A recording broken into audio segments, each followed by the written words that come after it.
Hi guys, so today our discussion is about closed traverse.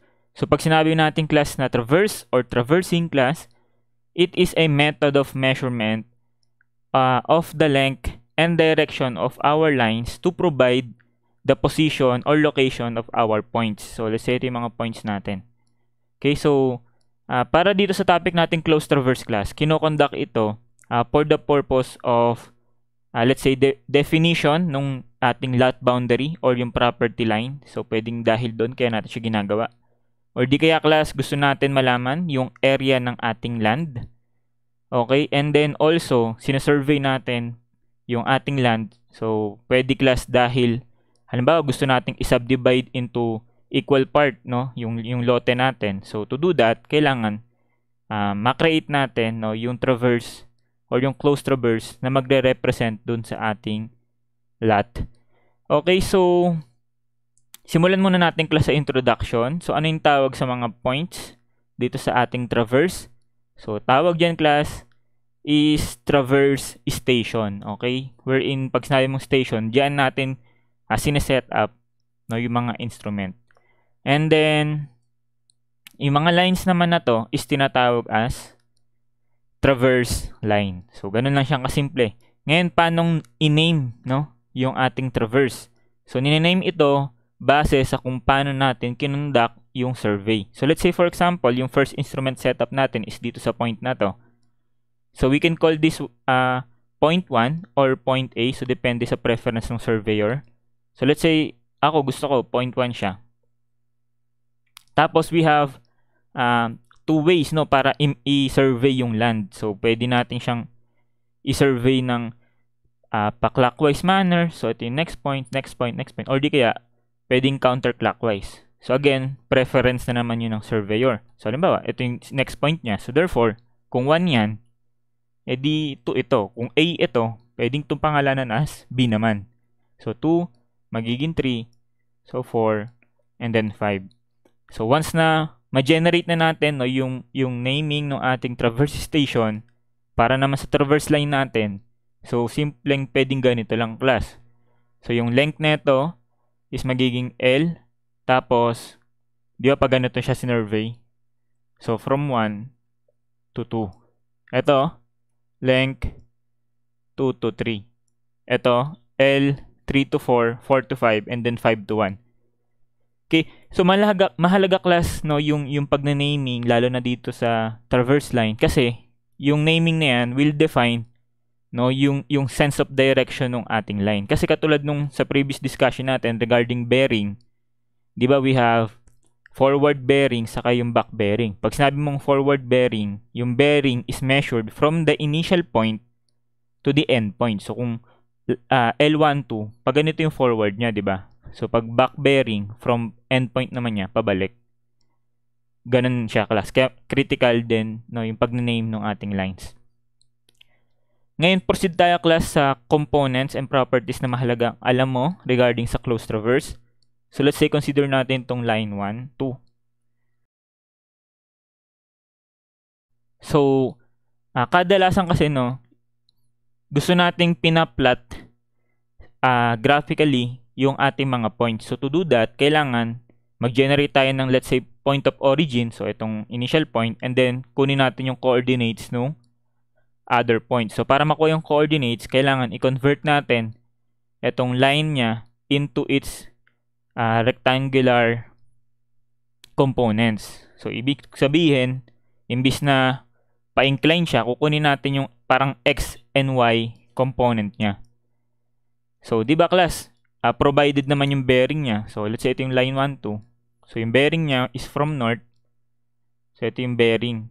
Let's say beta. Okay? So, go-convert natin siya sa horizontal and vertical components niya. So, let's say ito yun. Okay? So, yung horizontal component is tinatawag natin yan as departure. While yung vertical component niya, tinatawag naman natin ito as latitude. Okay, so kung paano kunin yung mga equivalent components na yan, edi use natin yung beta. So kung beta ito, edi this one is also beta na rin. So may length ka, may beta ka. Paano kunin to class? So by trigo function, so sine beta is equal sa opposite over hypotenuse, or departure is equal sa L sine of beta. While para sa latitude, so adjacent naman siya ng beta or yung bearing. So that latitude equals sa L cosine of beta naman. So, ayun lang. Ganun lang natin siya simpleng i-convert or kunin yung kanyang horizontal and vertical components. Ngayon, one more thing class is mahalaga nga since we're talking about the direction. So, yung departure represents yung horizontal, di ba? Which is parang synonymous sa east and pagiging west. So, para malaman natin kung sinong positive or negative, so papuntang east, siya is yung considered na positive. And then, kapag yung line is papuntang west, so negative departure. Para sa latitude, siya yung parang north or south. So, north considered positive, south considered negative. So, kung titignan natin tong figure na to class, so ito yung direction niya is parang pataas, no? Pa north na pa east. So, therefore, latitude neto is positive, departure neto is positive. So, ito ano yung direction ng 2, 3? So, parang pa south pero pa east. So, latitude negative, departure positive. Ito, 3, 4. Pa south na pa west pa. So, latitude negative, departure negative. Ito, pa north pero pa west. So, latitude positive, departure negative. Ito, south pa west. So, negative, negative, no? So, mahalaga yung sign convention pagdating sa latitude and departure. Ngayon, ano yung property class ng isang closed traverse para masabi siyang closed nga siya? So, para masabi natin closed siya, kailangan masatisfy niya yung condition na ito, class. That, pag pinag-plus-plus natin lahat ng departure, okay, considering yung mga signs nila, dapat yun is magsisiro. The same way dun sa summation ng latitude. Pag pinag-plus-plus mo sila, considering yung sign nila, so dapat 0. So, pag nag-0 parehas, so therefore, closed traverse nga siya. Okay? So, ganun. Kailangan masatisfy na 0. Ngayon, class, malimit na nangyayari sa actual survey, no, na kapag sinolve mo mathematically, no, yung equivalent latitude sa departure, pag pinag-plus-plus mo, 0, class, no, mahirap ma-achieve yung ganong survey, or actually impossible nga yun kasi nga, no, talagang mahirap i-eliminate ang error sa ating measurement. So, let's say for example, kukunin natin yung length ng mga lines, di ba? So, paano yun? Di ba? By any method of horizontal distances. Alam naman natin, class, talagang prone sa error yung mga ganun eh. Kung may error yung length, dependent yung departure sa latitude sa kanya, di may error na rin sila. So, kung may error sila, hindi magsisiro. So, paano pa? Yung mga bearing, class, no? Mahirap din kunin yung perfect measurement ng mga angles. So, dependent na naman sa angle yung departure sa latitude. So, another error na naman. So, ibig sabihin, class, no, yung survey mo na akala mo nag-close kasi nung sinisilip mo naman yung mga points, tama naman yung mga sinisilip mo. Pero dahil sa erroneous measurement mo, so, nung sinolve mo siya mathematically, or nung ginraph mo, no, yung mga points mo, using yung mga na-gather mong data, hindi siya magko-close, class. At yun yung pag-uusapan natin. So, yung mangyayari dun, class, is parang ganito. So, nung pinlat mo siya, so parang ito yung, totoong lote mo. Pero nung nag-survey ka, tapos pinlat mo yung mga points, ganito yung lalabas dun, class. Okay, so siguro pwede na yan. So, ganyan yung mangyayari, no? Nung pinlat mo yung actual measurements na na-gather mo, so, hindi siya magko-close. Okay? So, doon tayo papasok ngayon sa topic na term natin as linear error of closure. Wherein itong linear error of closure, which is denoted by LEC is yung line na magko-close doon sa ating traverse, no? So parang ito siya, class. So connecting yung ito saka yung initial point. So yung line niyan, so exaggerate ko lang, class, ha. So let's say ito siya. So yung line connecting, no, yung endpoints is yung tinatawag nating linear error of closure. So paano kukunin yung line na yan? So take note lang, class, no, yung line na to does not represent yung correction na kailangan nating i-apply sa traverse natin para mag-close siya.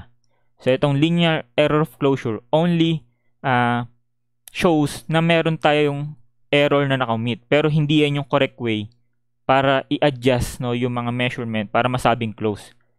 So anyways, paano ulit kunin yung linear error of closure? So kung mapapansin mo, inclined siya. So meron din siyang departure sa latitude. So parang ito yun. Nakikita ba, class? So yung horizontal component niya, tatawagin nating correction sa departure, and then yung vertical na to is yung correction sa latitude. So using yung simple triangle na yan, which is right triangle, kaya natin kunin yung LEC, which is equal saan, class? So by Pythagorean, LEC equals the square root of CD squared plus CL squared. So paano kunin yung CD saka CL, which is corresponding sa correction sa departure, correction sa latitude? So simple lang. So gawin mo, i-summation mo lang lahat ng departure. Okay? Summation lahat ng departure. Kapag hindi nag-zero, so ibig sabihin, whatever yung value nun, yun yung magiging corresponding correction sa departure. And then, summation mo lang lahat ng latitude. Pag hindi nag-zero, so that value corresponds sa correction sa latitude. So, makuha na natin yung linear error of closure natin. Okay, so mapapansin mo, class, yung LEC is inclined siya. So, therefore, meron din siyang corresponding bearing. So, para kunin yung bearing niya, class, paano, class? So, drawingan natin siya dito. So, ito yung LEC. Ito yung kanyang corresponding horizontal and vertical component, CD, CL. So, yung bearing measured, sa case na to, para siyang from south. So, ito yung bearing, no? So, para makuha yung bearing niya, edi tangent of theta yung gagamitin natin. Or tangent of beta is equal sa opposite CD over CL. So, ganun lang siya kasimple. Pero yung formula, class, na tatandaan mo is ito. So, ito yung tatandaan mo, hindi yan, Ito yung tatandaan mo that tangent of beta ay equal sa negative CD over negative CL. Okay? And then with absolute value. So, magtataka ka, may negative, tas may absolute. So, para saan yung negative saka absolute value? So, later on, didiscuss ko siya using yung ating sample problem. Pero, pares lang naman yun dyan, So, pinapakita ko lang dito na mahalagang naka-state siya as negative. Saka to as negative, tas naka-absolute. Okay? So, makuha na natin yung bearing. So, one more thing bago tayo mag-proceed sa ating sample problem is kailangan din natin, ma-measure, kung gaano ba ka-precise or ka-accurate natin na conduct yung measurement. Kasi, pag malaki yung LEC, ibig sabihin,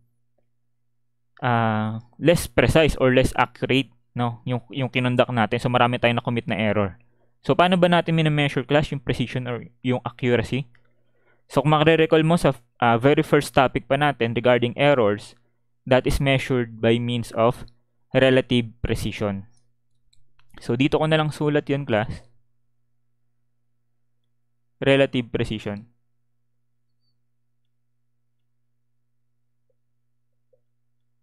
Which is denoted by RP. So, kung mare-recall mo, yung relative precision is equal saan yun? Equal yun sa error na na-commit mo over dun sa most probable value. Pero dito class, yung formula natin is ito. Equal yun sa error na nakomit mo, which is yung LEC over, di ba yung error na yan, yun yung error na nakomit mo nung mineasure mo yung total perimeter nung closed traverse. So parang sinasabi mo, how much ba yung error na nakomit mo doon or during sa overall measurement mo ng closed traverse. So parang ang sinasabi mo dito, sa total perimeter, gaano kalaki yung error ko na nakomit. So this one defines yung ating relative precision. So sana na-gets yan class? So pakitandaan na lang.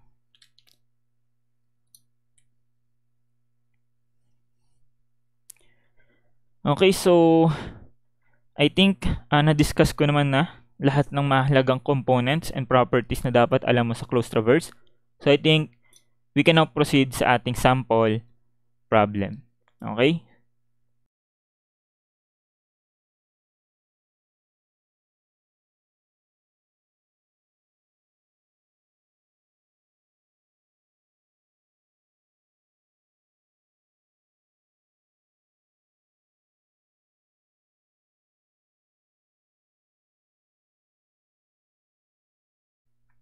Okay, so ayan, sample problem tayo regarding sa topic natin kanina. So, sabi dito class, a closed traverse has the following data. So, ito yun. So, tinatanong is, determine the linear error of closure. So, number 78. LEC. So, number 79, ang tinatanong is, determine the bearing angle of the side of error. So, yung beta. And then, 80, the question is, determine the relative precision of the measurement. So, RP. Okay. So, ito na yung data natin, no? So, para makuha natin yung LEC, kailangan makuha muna natin kung meron ba tayong na-commit na error sa latitude and then sa departure. So, gagawin natin, mag-add tayo dito ng additional column para sa latitude saka sa departure. So, let's say ito yung latitude. So, paano kumuha ulit ng latitude class? Yung vertical, using yung bearing. Cosine yun, di ba? That is L cosine of beta. Para naman sa departure, so siya yung L sine of beta. So, madali lang yung class kasi given naman yung length tapos yung beta na bearing. Take note class, yung beta na ginagamit dito is yung bearing. Kapag yung presentation ng angle is iba, halimbawa naka-azimuth siya, okay, naka-angle to the right, no? Basta hindi bearing. So, therefore, kailangan mo muna siyang i-convert sa equivalent bearing niya para magamit mo tong formula na to. Okay, kailangan naka-bearing. So, simple lang yan. Edi, para sa una, 285 cosine of 26. Dito, 285 sine of 26. So, bago natin gawin yung class, define muna natin yung mga sign. No? Katulad nung kanina, mahalaga yung sign eh. So, latitude defines pagiging north and south. So, kung north, positive. So, this one is positive, negative, negative, positive, positive. And then departure represents yung pagiging east or west naman. So pag east, positive. So positive, positive, negative, negative, negative. Okay. So after that, pwede na tayong mag-solve. So kaya na yun class, no? Kompletuhin lang natin yung table. So for this one, 285.1 cosine of 26, 10 minutes. So ilan yan? So dahil yung nasa choices natin class is naka 4 decimal places. So I think gawin na rin natin 4 decimal places. So this one is 255.8815. So dito, palitan ko lang ng sign. So ito is magiging 125.7245.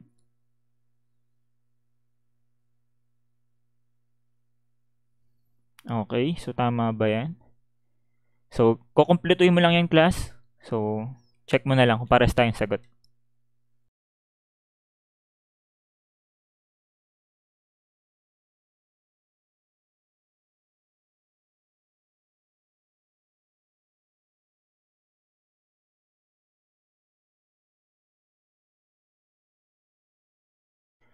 Okay, so ayan yung mga nakuha kong value. So sana tama, no? So sana tama. So ngayon, anong gagawin natin para makuha yung LEC? So kailangan kunin natin yung correction sa latitude saka correction sa departure. So para makuha yon, edi simply take the summation neto.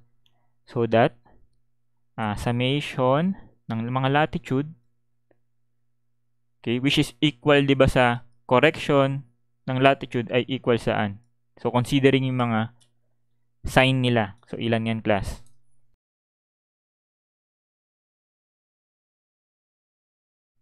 Okay, so yung nakuha nating value is very small.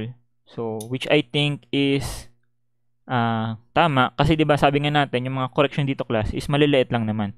Kapag yan is malaking value, so it's either yung surveyor, no, yung may na-commit na mistake, or ikaw dito sa pag-solve ng latitude.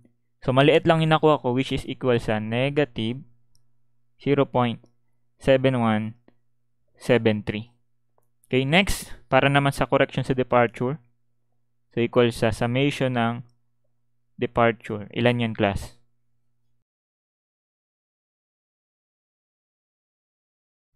Okay, so this one is positive naman. Positive 0.5449. Okay, so we have CLCD. So for number 78, LEC equals D. CD squared plus CL squared. So ilan yan, class?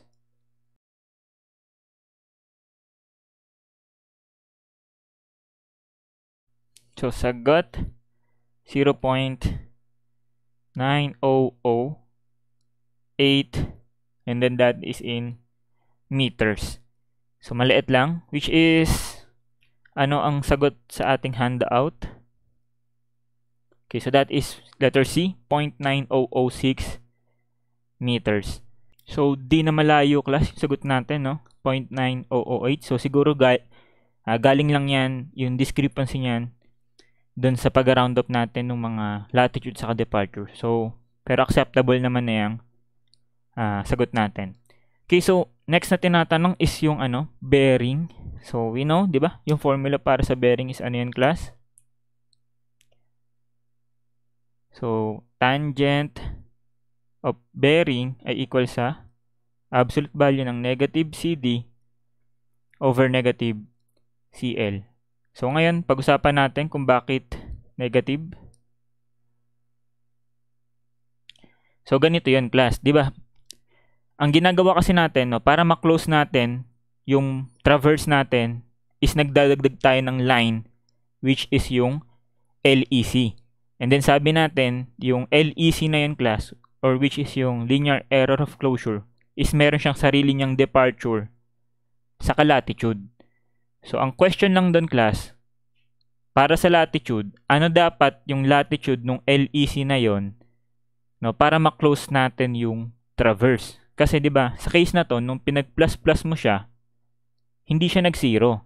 Naging negative 0.7173 siya.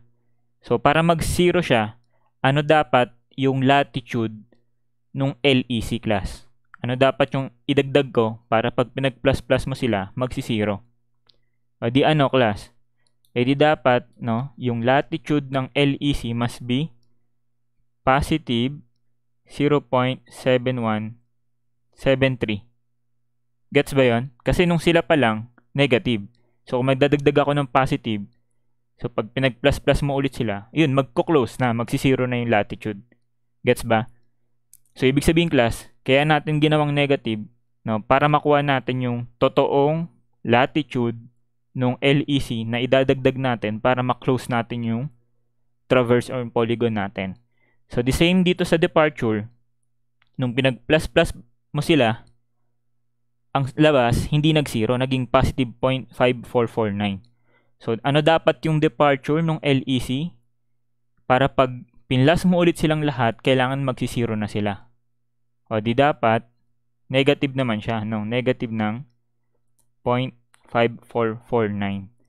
Para pag pinag-plus-plus mo sila, o, di therefore, magsisiro out na. So, therefore, mako-close na natin yung traverse. Okay? So, yun yung gamit ng negative dito, no? Para ma-negate natin yung sign ng CL sa CD dito. And then, yung absolute value naman is for the use lang na makuha natin yung ano lang, yung positive value lang ng beta. Kasi yung direction, ito na yung magde-define class. No, yung positive negative na to. Siya na yung magde-define ng direction kung south, north, or east, or west.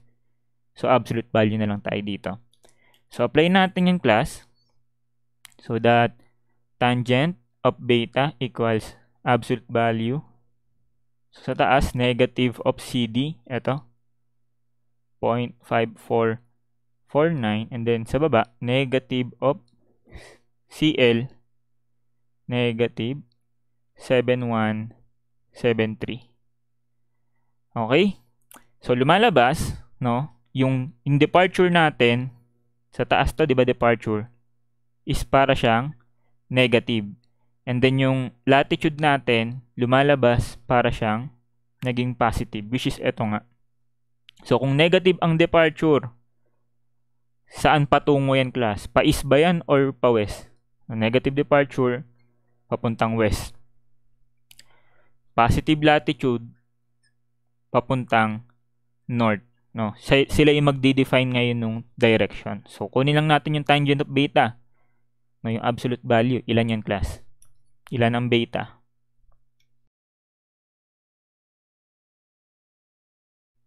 Okay, so beta is 37.22 or in degree, minutes, seconds. So, that is 37 degrees, 13 minutes, and then 20 seconds. Okay, tapos lagay na lang natin yung directions para maging bearing na siya. So, north, and then west. Okay, so nagets ba yun, class? Sana nagets, no? Kung bakit negative. So, ayan.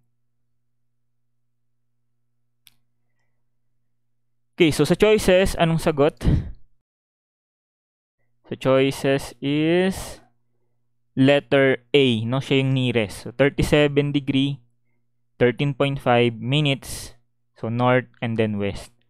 So, dito kasi naka-degree, minute, second tayo, no? So, itong second, pag convert ko yan sa minutes, so 20/60, that is 0.333. So, para siyang 37 degree, 13.3333 minutes. Which is, ayun, again, malapit lang siya sa correct answer since yung mga values natin dito is naka-round up na. Okay, so last na problem sa kanya, yung relative precision. So, simply as, saan yan equal? So, kita pa ba dito? Yan, relative precision equal sa error na nakamit mo, yung LEC, over sa total length of measurement, yung perimeter. So, that is, ilan yan? 0.9008 meters over, ilan ang perimeter? So, wala pa tayo nun, pero ito lang yung class. E di, plus mo lang lahat yan. Okay, summation ng lahat ng length equal sa perimeter. O di, ilan yan, class? So, that is 2466.05 meters. Okay? So, using your calculator, ilan to, class? So, lalabas dyan, syempre, naka-decimal point or naka-decimal number. Eh, sabi nga natin, class, no? Nung sa previous discussion natin, yung relative precision is expressed as a fraction, no? So, paano natin, ito kasi fraction kaso naka-decimal. So, paano kaya magiging fraction, class? Anyways, anong sagot? Pag pinito sa calculator, naturo ko naman na to before So, 0.9008 divided by 2466.05. So, lumalabas, that is 3.6528 times 10 raised to negative 4. So, para makuha natin yung equivalent fraction nito, ang gagawin natin sa kanya, i-raise natin siya sa negative 1, pero ibabaligtarin ulit natin siya. Nagets mo ba? Kasi yung pag-raise sa negative 1, para mo siyang binaliktad. So, kung i-raise ko siya sa negative 1, kailangan baliktarin ko rin siya, which is magiging i-raise mo ulit sa negative 1. Or, what I'm trying to say is, yung huling raise to negative 1, para yung 1 over na itong nasa loob. No? So, yung 3.6528 times 10 raised to negative 4 na naka-raise sa negative 1. Gets ba? Kasi binaliktad mo siya, o di baliktarin mo ulit, magiging 1 over yung kabaliktaran. Basta ganun yung class. Sana gets mo. So, ang gagawin mo lang dyan, hindi mo na i-input sa calculator yan, class. No, baka nalilito ka. Ang gagawin mo, yung sagot mo sa calculator na 3.6528. Click mo yung raise to negative 1 dyan. Anong bibigay sa'yo? 2737, di ba? So, yung final answer natin is yun. Yung 1 over 2737. Okay? Sana nakasunod, class. Kadalasan yung relative precision is expressed to the nearest hundreds, okay? Or thousand. So, sa choices kasi parang naka-nearest hundreds. So, ang sagot dito is approximately equal sa 1 over 2,700. Relative precision. So, sana nakasunod dito. So, naka-decimal, ang gagawin mo sa calculator, i-raise mo lang siya sa negative 1. Whatever yung raise to negative 1 na yun, which is yung 2737 nga. So, ang final output mo is 1 over that raised to negative 1. Or eto, 1 over 2,700. Okay, so, para sa video na to, class, hanggang dyan na lang muna tayo. Pero sa next natin na video, which is yung continuation nito, class, ituturo ko sa inyo, no, yung shorter way ng pagsasolve nito. Kasi kung mapapansin mo, ang tedious niya, di ba, na gawin. At the same time, so sobrang daming numbers, magiging prone ka sa error dyan. No? Isa lang na may mamali ka dyan, halimbawa, mapagbaliktad mo, o mali na. No? So, pag may mali ka na dyan sa table mo, mali na lahat to. So, paano siya isolve ng mas mabilis and mas accurate? So, yun yung tuturo ko sa next video natin. So, ayun guys. So, thank you guys for watching. So, sana nakasunod kayo. So, see you next time. God bless.